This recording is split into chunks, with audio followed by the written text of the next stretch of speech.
Because Europeans had to call back their soldiers to Europe at the beginning of the war, they had to rely on colonial soldiers.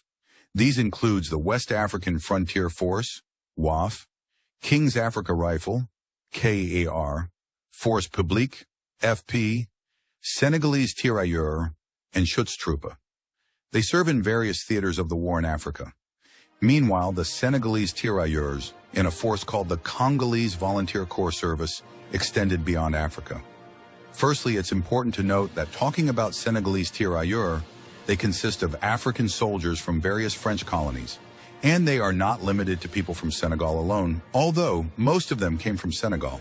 They had a size of around 200,000 during World War I. Aside of Africa, this Senegalese tirailleur saw action in Europe as well, with around 135,000 of them serving in Europe during the war.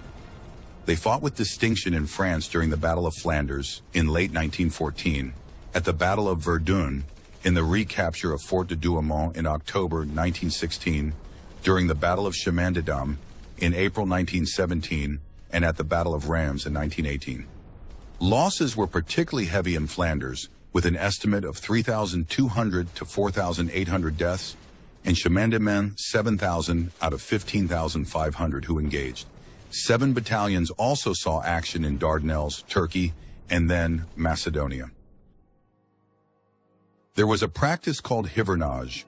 This practice in the French army is the withdrawing of sub-Saharan African colonial troops, particularly tirailleurs, from colder theaters of the war to overwinter in warmer climates. This started in 1915 and it happens between November and March of each year. During this period, they camp majorly in Fréjus and Courneuve. This is necessary to prevent them from dying of cold-related diseases. However, about 40,000 of them had to share the camp in Courneuve, which was built for 27,000 of them. Therefore, the troops had to endure inadequate shelter, insufficient food, and extreme temperature. Over 1,200 of them died of pneumonia between 1916 to 1917. The site where they were buried is designated as a national necropolis by the French decree of the 23rd of May, 1993. At the end of the war, when the armistice of November 11, 1918 was signed, it was in the agreement that the German territory of Rhineland should be occupied by the victors. This was deemed important in order to give France and Belgium some security against any future German attack, and also to serve as a guarantee for Germany's reparation obligations. Germany and his allies were required to pay 132 billion gold marks. This occupation was overseen by the French, and over 25,000 colonial troops took part in the exercise, which ended in 1930. Although no hard evidence was produced, campaigners claimed that the colonial soldiers, the Senegalese in particular, were responsible for a substantial number of rapes and sexual assaults. Children resulting from these unions were stigmatized as Rhineland bastards under the Nazi regime. The occupation was considered a black plague, and the children as well as their mothers were declared non-German by the writer of the book, The Black Shame, a novel of disgraced Germany.